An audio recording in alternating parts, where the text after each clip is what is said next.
Bonjour à tous, heureux de vous voir ce matin encore. Et donc, j'aimerais juste vous donner quelques précisions concernant la journée que nous allons passer ensemble.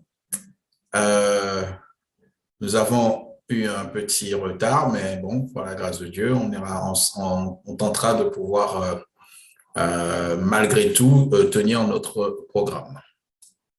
Alors, aujourd'hui, nous aurons, comme d'habitude, 4 interventions. Je vais commencer avec Daniel chapitre 7, la 4e bête. J'aurai l'occasion donc de faire cette présentation. Ensuite, c'est Amiel qui va nous conduire dans une présentation pour notre culte. Après quoi, cet après-midi, nous allons, continuer avec Laurent et je reviendrai vers vous l'après-midi pour notre dernière intervention concernant l'autre partie de Daniel chapitre 7, c'est-à-dire la petite corne. Pendant ce temps-là, j'aurai l'occasion de vous faire déjà à la fin de cette présentation, j'aurai l'occasion de vous faire une annonce parce que nous avons commencé un projet et on aimerait partager cela avec vous. Et à plusieurs fois dans la journée, j'aurai l'occasion de pouvoir vous parler de ce projet et donc vous faire participer à ce projet. Alors, avant de commencer, je vous invite à prier ensemble pour mettre cette réunion entre les mains de l'Éternel. Seigneur, notre Dieu et Père Céleste, nous voulons te dire merci. Nous voulons, Seigneur, te remercier de nous avoir permis d'être debout ce matin, d'avoir renouvelé ton souffle de vie en chacun d'entre nous. Que ta grâce nous conduise durant cette étude. Nous voulons, par ton esprit, que tu nous permettes de comprendre ce que tu veux nous enseigner. Que nos cœurs soient ouverts, que notre intelligence soit éveillée, afin que, Seigneur, nous puissions comprendre tes instructions et vivre chaque jour plus près de toi. C'est au nom de Jésus que nous te demandons cette grâce et que toute la gloire te revienne. Amen. Voici ce qui va nous occuper ce matin dans la partie de la présentation. Nous sommes dans Daniel chapitre 7 à partir du verset 7. Après cela, je regardais dans la vision de la nuit, dans les visions de la nuit. Et voici, la 4e bête était épouvantable, affreuse et très forte. Elle avait de grandes dents de fer, elle mangeait et brisait et elle foulait à ses pieds ce qui restait. Elle était différente de toutes les bêtes qui avaient été avant elle et elle avait 10 cornes. Nous faisons le parallèle entre la vision de Daniel chapitre 7 et celle que nous avions déjà étudiée dans le chapitre 2. Dans le chapitre 2, le roi Nebuchadnezzar avait vu une statue géante. Cette statue avait 4 métaux, l'or, l'argent, l'airain, le fer et ensuite le fer et l'argile, donc aux orteils. Aujourd'hui, avec le chapitre 7, nous avons eu l'occasion déjà d'étudier les 3 premières bêtes de Daniel chapitre 7. Le lion avec les ailes, l'ours penché sur un côté avec 3 gueules dans la côte, et ensuite un léopard avec 4 ailes.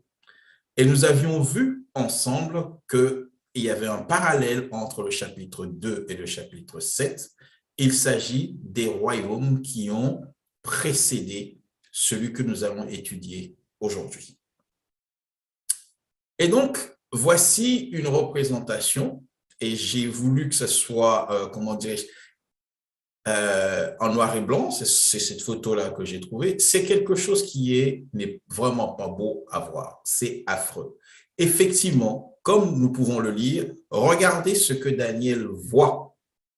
Après cela, je regardais dans les visions nocturnes et voici la 4e bête était épouvantable, affreuse. Elle était très forte, elle avait de grandes dents de fer, elle mangeait et brisait et foulait à ses pieds ce qui restait. Elle était différente de toutes les bêtes qui avaient été avant elle, et elle avait 10 cornes. Alors, nous allons prendre un certain nombre de ces caractéristiques. Et vous allez voir que ça va nous occuper durant cette matinée. Premièrement, il nous est dit que cette bête était différente de toutes les autres. Pourquoi cela? Ce que nous remarquons, c'est que les 3 premiers royaumes furent des monarchies, avec des rois, avec des reines, avec, comment dirais-je, des empereurs, tout ce que l'on peut imaginer. L'empire babylonien, c'était une monarchie. On se succédait de père en fils. L'empire médo-persan, c'est la même chose. Les gréco-macédoniens en firent la même chose. Ici, le 4e empire, que nous l'avons déjà découvert dans Daniel chapitre 2, qui représente Rome. Rome, les Romains vont être un royaume républicain. Mais en fait, ils vont avoir plusieurs visages. Un royaume républicain, donc. Voici ce que Calvin, le réformateur, écrit concernant cette 4e bête. Alors, Calvin écrit avec son vieux français, donc à nous de faire l'effort nécessaire de comprendre. Ce n'est point de merveille si Dieu prédit que ce royaume sera différent de tous les autres. D'autant qu'il n'y avait point de chef. Il le dit avec son vieux français, donc il veut dire par là point de tête. Le Sénat ayant autorité et le peuple à toute puissance. Ce n'était pas tout à fait, ce n'était pas une république ni un royaume, mais je ne sais quoi de confus. Car tandis que le peuple tirait à soi la puissance et s'escamochait à tout coup, le Sénat opprimait tant qu'il pouvait le commun peuple. Et ce mélange de sénateurs, des chevaliers et du peuple, dont les 3 États demeuraient ensemble, un royaume, avait été formé semblable à un monstre. Quel est justement le nom de ce royaume? Eh bien, on ne nous donne pas de nom. On verra pourquoi. Mais pourquoi cela? Parce qu'en réalité, elle va porter plusieurs noms. Et nous aurons l'occasion, lorsque nous étudierons l'Apocalypse ensemble, que cette bête va apparaître sur plusieurs formes. Premièrement, elle apparaît, la première fois, le monstre devrait apparaître sortant de la mer avec un corps d'un grand dragon rouge. Elle apparaîtra une seconde fois, sortant à nouveau hors de la mer avec le corps d'un léopard et les pieds d'un ours.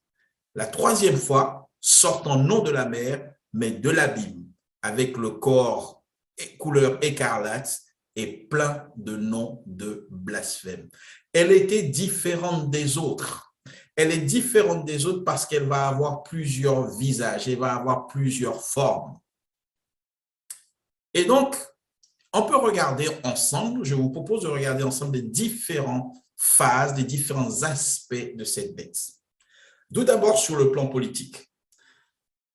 Et c'est un rappel, dans Daniel chapitre 2, on avait vu, et je viens juste de faire un simple résumé, cette statue qui avait 2 jambes. C'est important de pouvoir nous rappeler cela.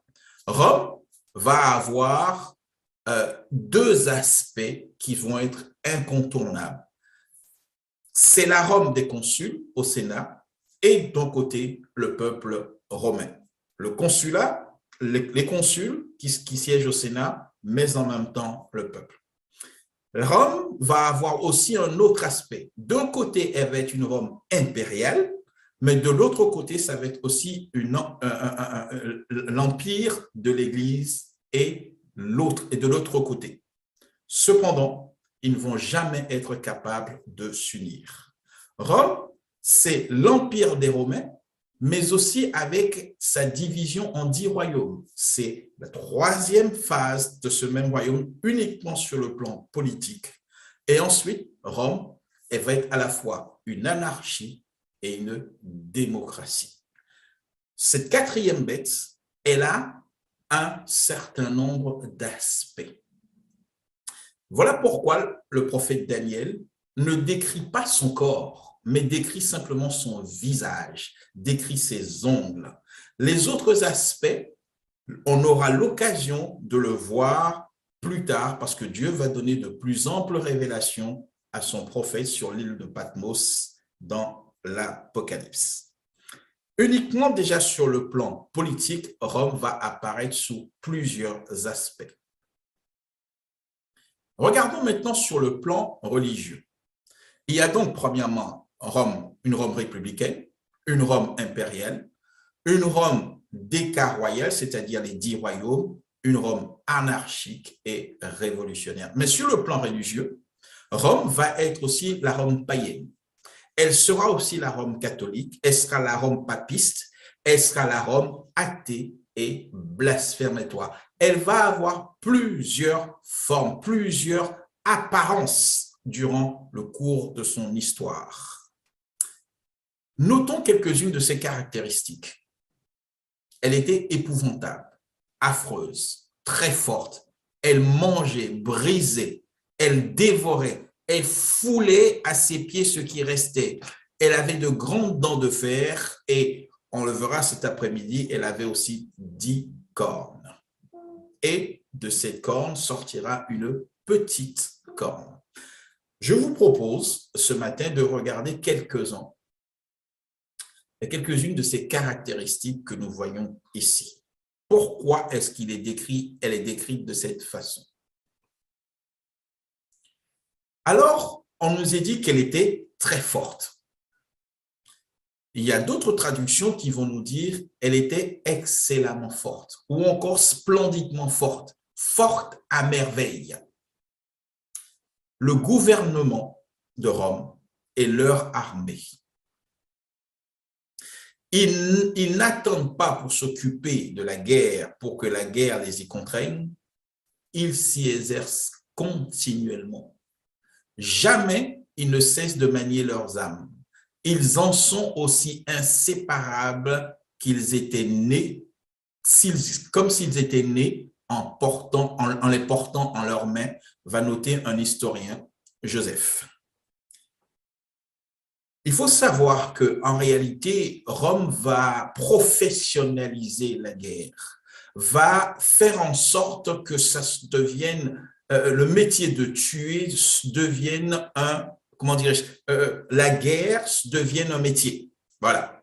Que la guerre devienne un métier. Ils sont devenus des professionnels dans l'art de la guerre. Il y en a qui ne faisaient que cela. Voici un exemple de la discipline de cette armée romaine. Premier son de la trompette, les soldats se lèvent et plient leurs tentes. Second son de la trompette, ils chargent leurs bagages. Au troisième son, ils partent comme on ferait une course de chevaux et mettent le feu à leur campement.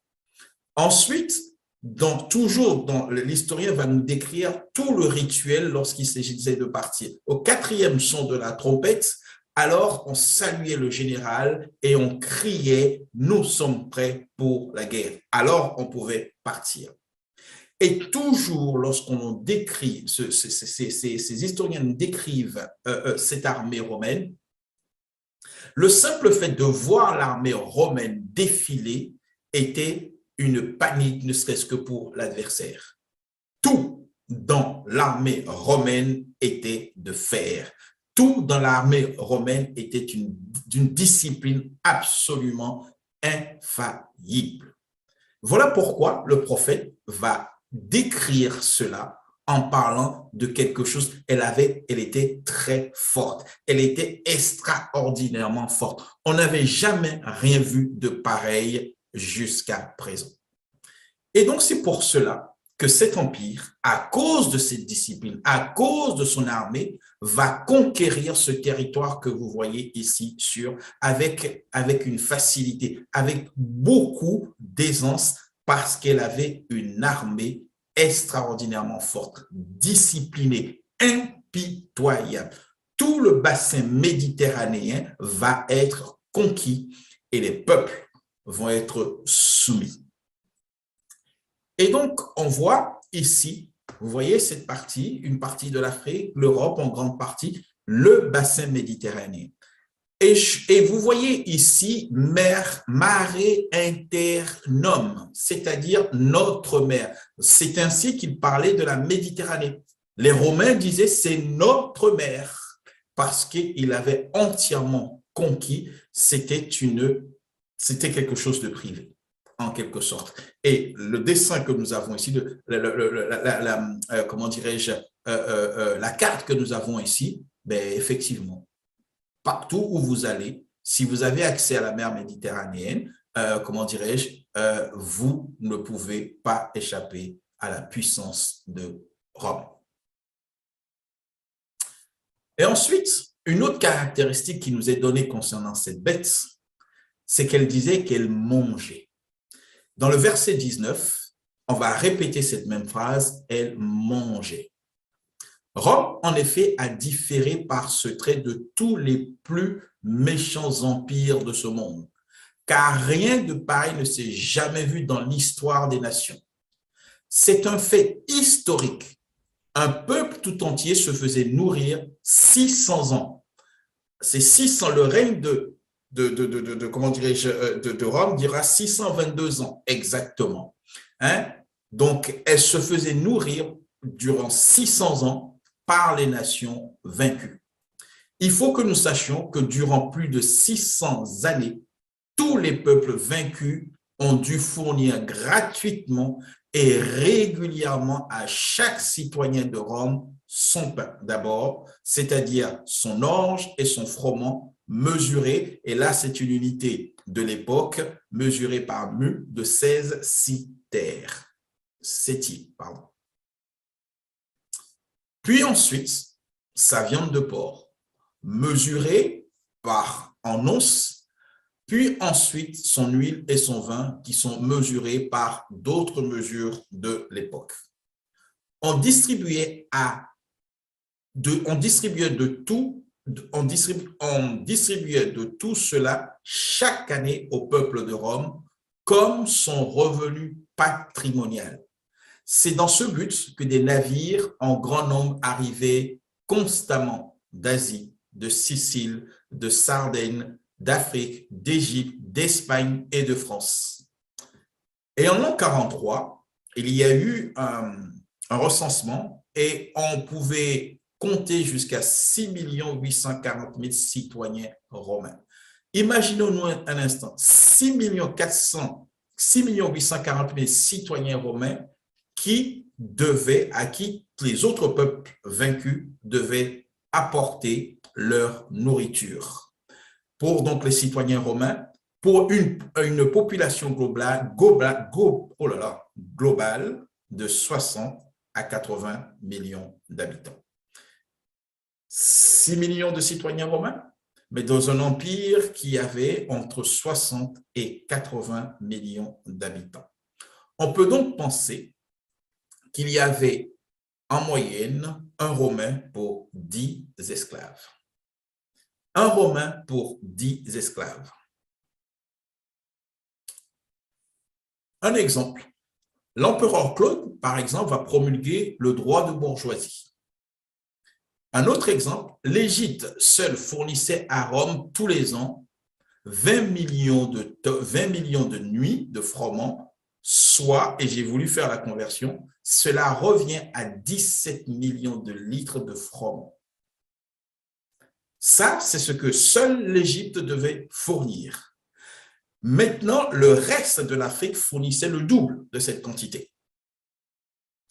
Il fallait fournir, ne serait-ce qu'en céréales pour les habitants, l'Égypte fournissait 17 millions et le reste de l'Afrique devait fournir le double de cette quantité. Il faut savoir que l'Empire romain reconnaissait deux maîtres, le Sénat et le peuple de Rome. Et les empereurs étaient censés exercer leur pouvoir qu'en vertu des magistratures républicaines dont ils portaient le titre. Les citoyens romains, bien que privés du droit d'élire leurs magistrats, prétendirent toujours au privilège de ne payer aucun impôt et de recevoir gratuitement comme peuple roi leur nourriture des peuples conquis. À cela, on procédait aussi tantôt à de fréquentes gratifications en argent. César, par exemple, lorsqu'il va accéder au trône, va donner à chaque citoyen, ceux que nous avons vus qui étaient aux alentours de 600 millions, va leur donner 400 sesterces qui représentaient une somme absolument colossale à l'époque.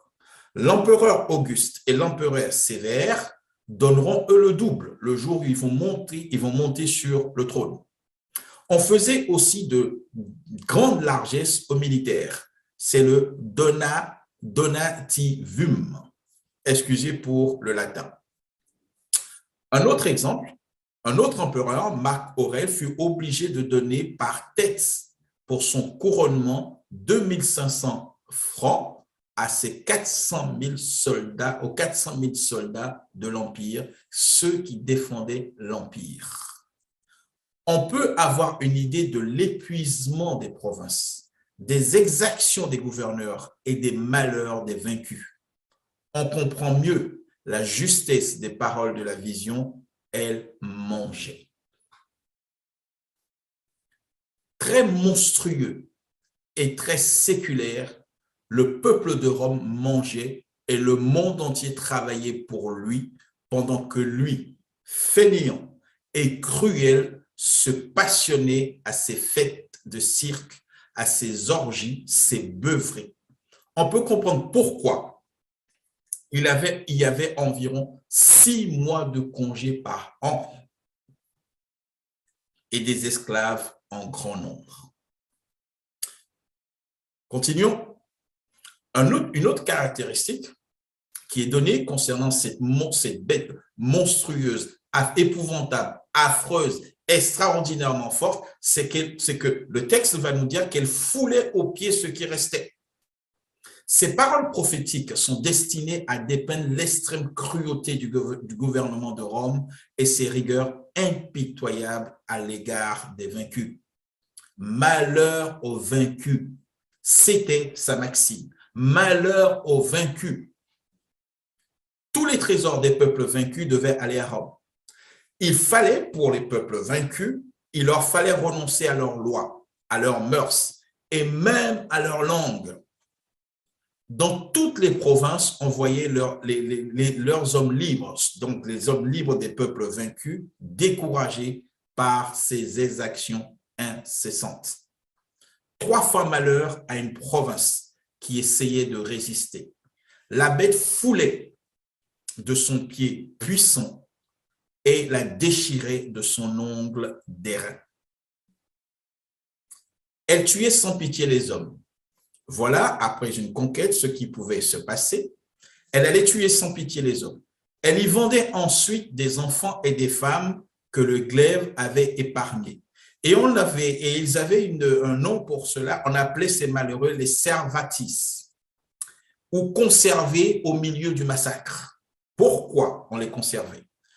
Alors, de nombreux marchands d'esclaves, ceux qui suivaient les légions romaines dans leur conquête, venaient se jeter sur les survivants comme des vautours pour ensuite acheter ces esclaves pour aller les vendre à Rome.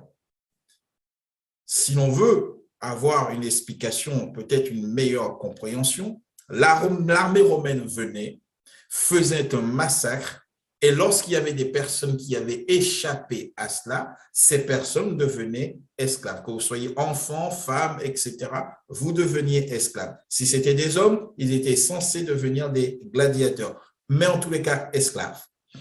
Hommes, femmes, enfants devenaient esclaves. L'armée romaine faisait son travail, et ensuite, il y avait des businessmen, si je peux utiliser cette expression, des marchands d'esclaves qui venaient acheter les prisonniers, les emmener pour être vendus à Rome comme esclaves.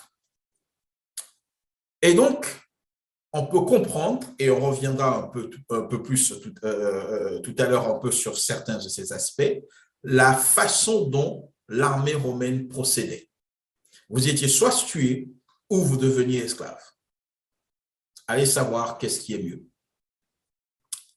Alors, ces cruautés, festins, naissances, funérailles, traité de paix, jour de triomphe, tout chez les Romains se célébrait avec le sang humain.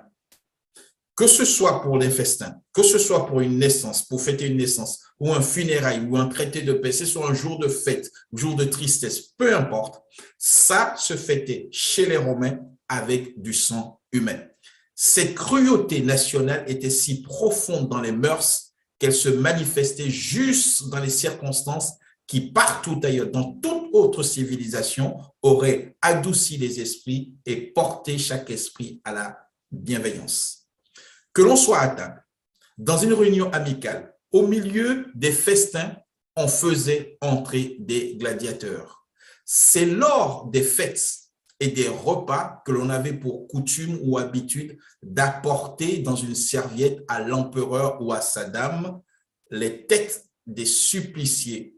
Cela représente pour les Romains, cela est quelque chose de très familier, journalier dans le mœurs de l'Empire des Romains. Et c'est là que, en lisant ce passage, je me suis rendu compte, je me suis rappelé de cette scène que nous trouvons dans l'évangile de Marc au chapitre 6. Regardons ce qui est écrit.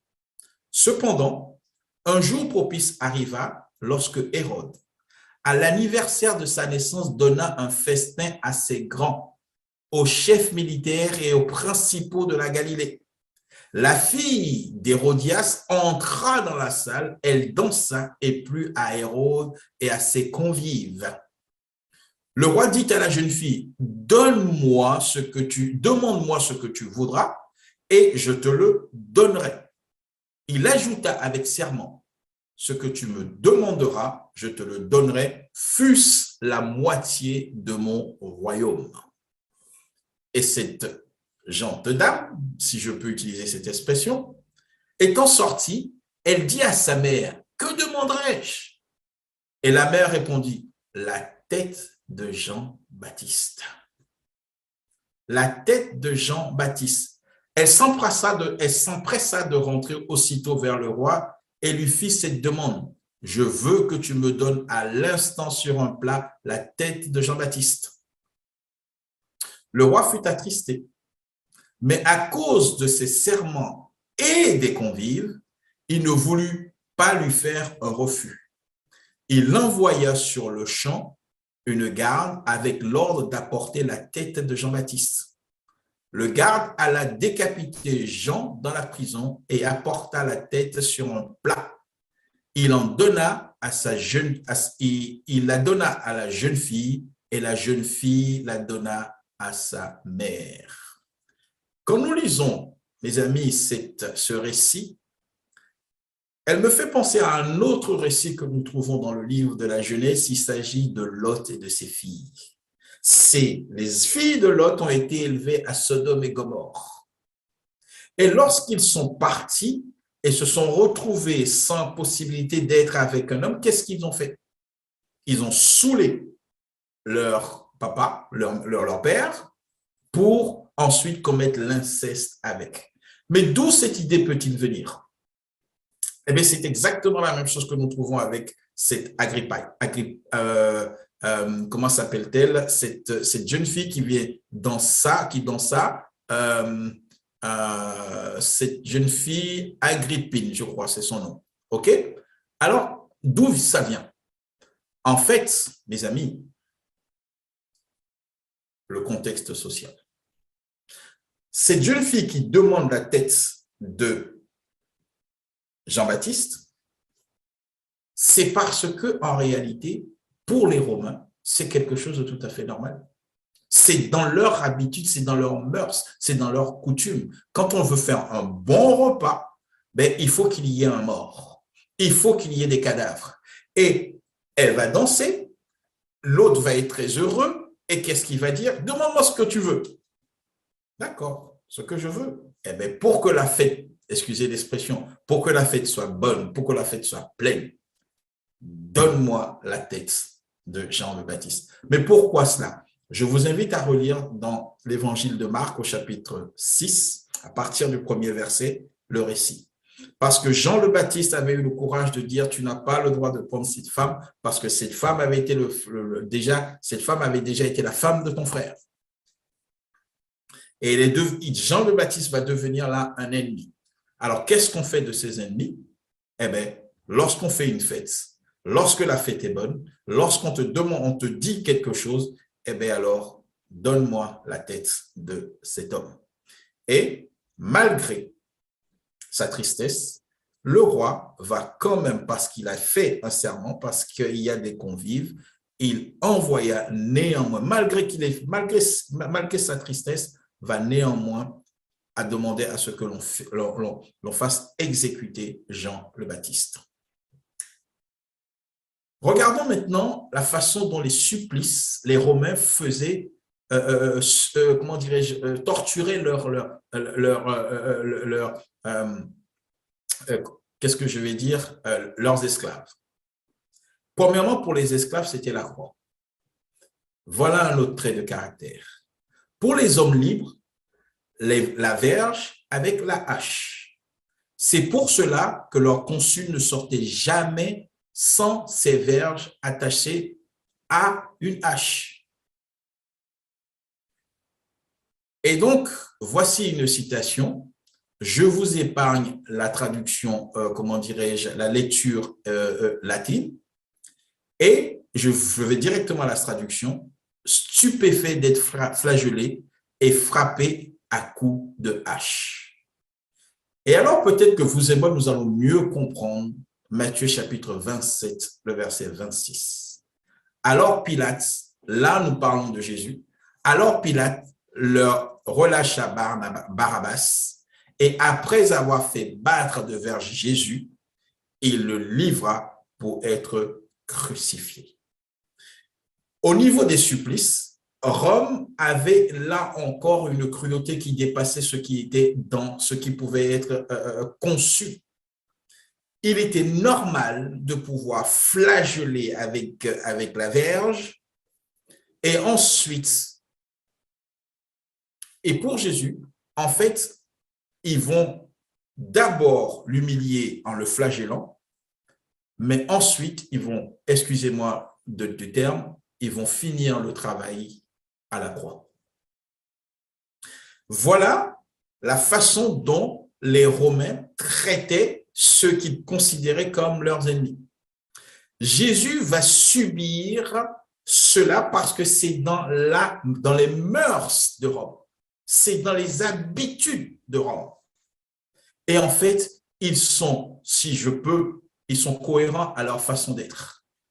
Qu'est-ce qui nous est dit concernant le texte biblique? Lorsque Daniel donne la description de cette bête, elle foulait aux pieds ce qui restait. Regardons maintenant les jeux. Tous les jours, les jeux des gladiateurs, combattant de pair dans les cirques, dans les rues, dans les places publiques ou dans les palais, des combats contre des lions ou des tigres, des hommes dévorés par des chiens ou écrasés par des éléphants. Partout. Le jeu pour un Romain, c'est cela.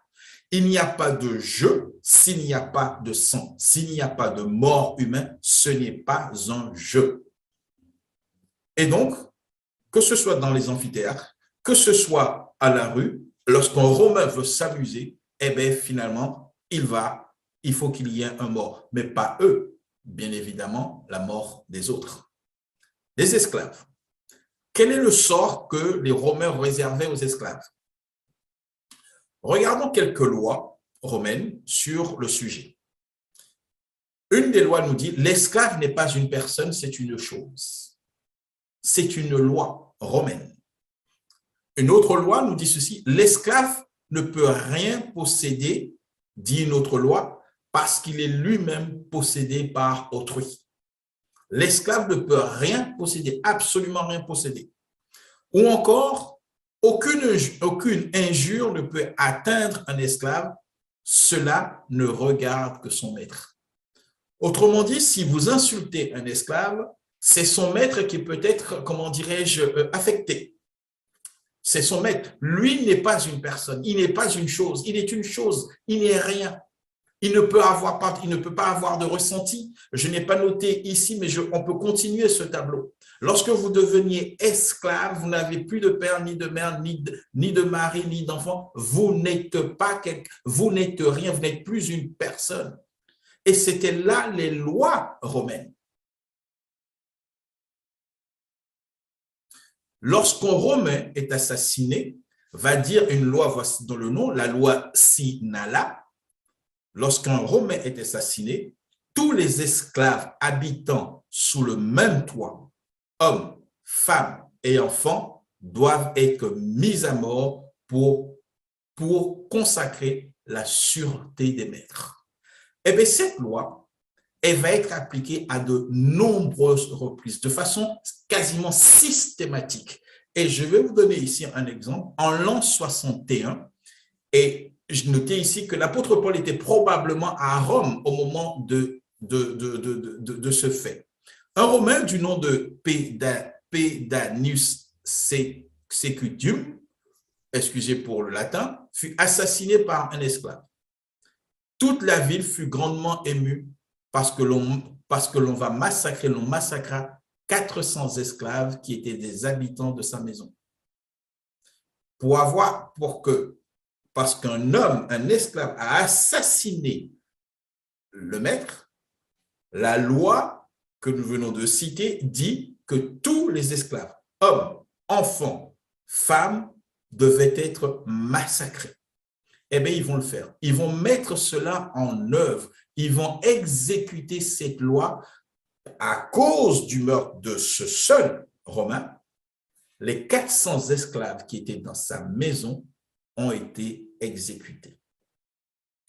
Je vous propose d'écouter maintenant le discours du sénateur Caius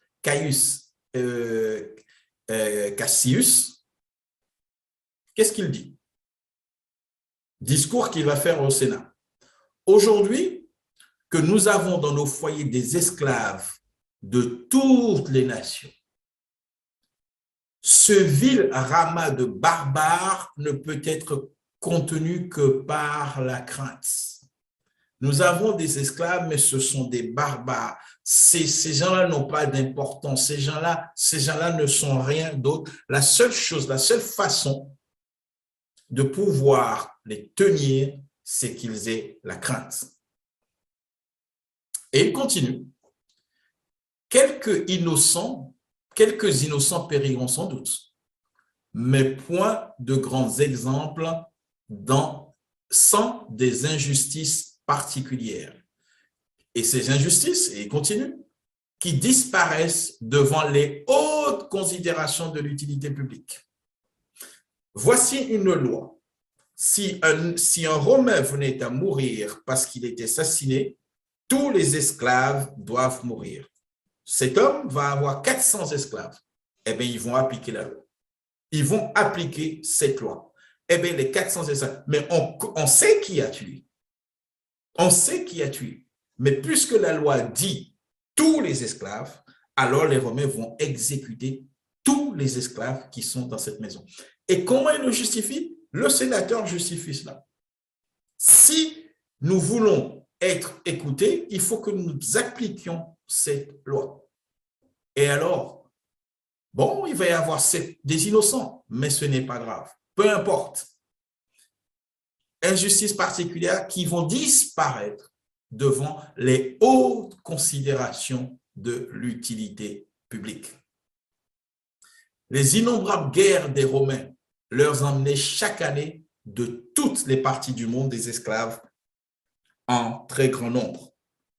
Leur prix était très bas et leur espérance de vie était très courte. Un riche Romain pouvait avoir jusqu'à 20 000 esclaves. Un riche Romain pouvait avoir jusqu'à 20 000 esclaves. Déjà, ils ont plus de 6 mois ou environ 6 mois de congé annuel. 6 mois, mes amis, pas 60 jours, mais 6 mois de congé annuel un habitant romain pouvait avoir. Et tu avais, pour une famille pauvre romaine, environ 10 esclaves. Ça ne coûtait rien avoir un esclave. Et donc, regardons une fois, et effectivement, comme il y avait constamment de nouvelles conquêtes, eh bien, on pouvait acheter des nouveaux. J'ai presque envie de dire qu'un esclave pouvait coûter un repas à McDo, si je peux utiliser cette expression. Ce n'était rien d'avoir un esclave. Et de toute façon, l'esclave n'est rien. Ainsi, alors, maintenant, les châtiments. Regarde, jetons un coup d'œil. Pour la moindre faute, 100 coups de fouet ou bien des empreintes ardentes imprimées par un fer chaud sur le corps. La moindre erreur, la moindre insatisfaction de ton maître, 100 coups de fouet. Ou bien, alors, soit ou bien, paf, on venait te marquer au fer. Telle est la culture romaine. Ou alors, il y avait l'amputation des oreilles ou l'amputation du nez, puisque l'esclave n'est pas une personne, c'est une chose. Prenons cet exemple de l'Amphitheatrum Flavius, c'est-à-dire le nom du Colisée. C'est le vrai nom, c'est ce que vous avez ici. Et cet amphithéâtre, donc, a été construit, le Colisée a été construit par Titus à son retour de Jérusalem entre 70 et 72 et a été inauguré en l'an 80, pardon.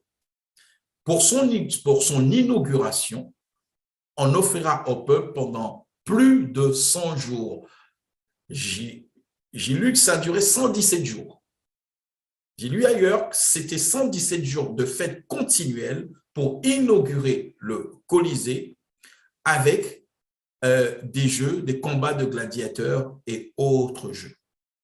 On estime, et les chiffres peuvent varier en fonction des, comment dirais-je, des historiens, j'ai pris ici un chiffre minimal, environ 2000 gladiateurs vont périr. Il y avait 5000 bêtes féroces durant cette, pour inaugurer le Colisée, vont être sacrifiés, massacrés.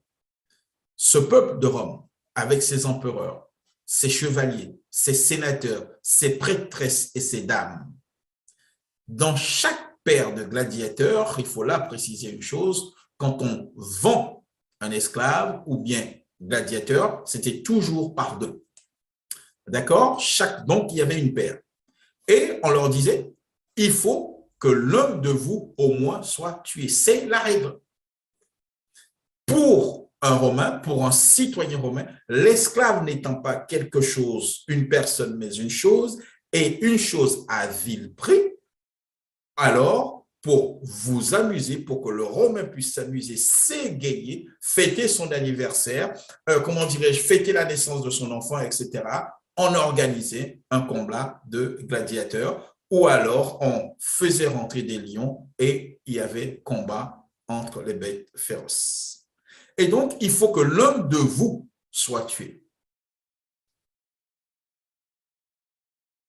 Et voici une image donc du Colisée. Voilà, et donc ça, c'est une représentation du Colisée tel qu'il apparaît. Ce monument a subi un tremblement de terre, voilà, mais peu importe. Maintenant, c'est pour nous donner. Je continue. En l'an 52, le 1er août exactement, l'historien Tacite et autres vont raconter, et d'autres historiens vont raconter les faits suivants, hein, qui leur semblait quelque chose de tout à fait anodin, normal. D'accord? C'est normal pour eux ce qui va suivre. Et il nous raconte ceci, l'historien Tacite nous raconte ceci. L'empereur Claude, pour célébrer le jour de sa naissance, offrit au peuple le spectacle d'une bataille navale sur le lac Fusa. Et bien, sur ce lac, il va y avoir quoi? 24 grands navires, 12 contre 12, chargés de 19 000 esclaves. Il faut savoir que lorsqu'on va charger ces esclaves, il va y avoir les légions romaines tout autour de manière à permettre qu'aucun esclave ne puisse s'échapper.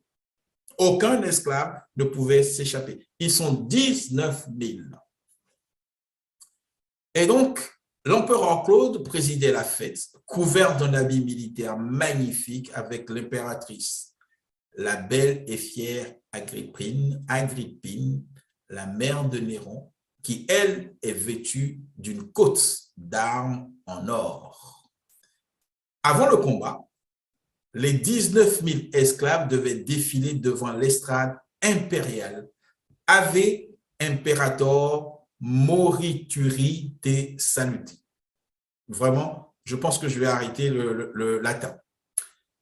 Crièrent-ils à leur prince, joie vous soit générale, nous vous saluons avant d'aller mourir. Est-ce qu'on peut, vous et moi, imaginer de quoi il s'agit? De la culture, de la mentalité de Rome. Elle correspond totalement, parfaitement à la description que Daniel va donner.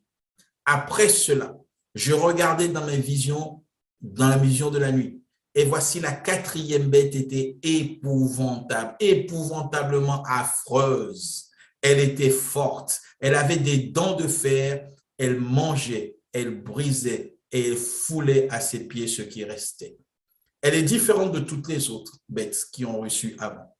Aucun peuple n'a atteint un tel degré de cruauté que le règne de l'Empire romain. La guerre, pour eux, était quelque chose qui était, comment dirais-je, une seconde naissance. Les peuples vaincus devaient nourrir chaque habitant romain. Je voudrais terminer parce que l'objectif que j'essaye par la grâce de Dieu, c'est que vous et moi, nous puissions comprendre la nature de cet empire. Et c'est parce que nous comprenons cela que nous comprenons aujourd'hui ce qui est en train de se passer en plein 21e siècle. Qu'est-ce qui a réellement changé? Nous verrons cet après-midi que ce royaume finira par être divisé, que des peuples vont venir ici, mais ils vont garder la racine même de l'Empire romain. C'est un empire cruel. C'est un empire où tous les autres peuples doivent travailler pour eux. Tous les autres peuples doivent travailler. Malheur aux vaincus. Il faut que nous comprenions le degré de cruauté et le mode de pensée de cette bête. De cette façon, nous comprenons les origines de la petite corne. Si nous imaginons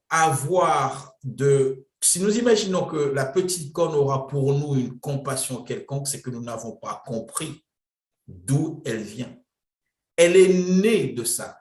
C'est ce qui a fait sa raison. Elle a vu la bête agir, elle a pris, comment dirais-je, racine dans cela.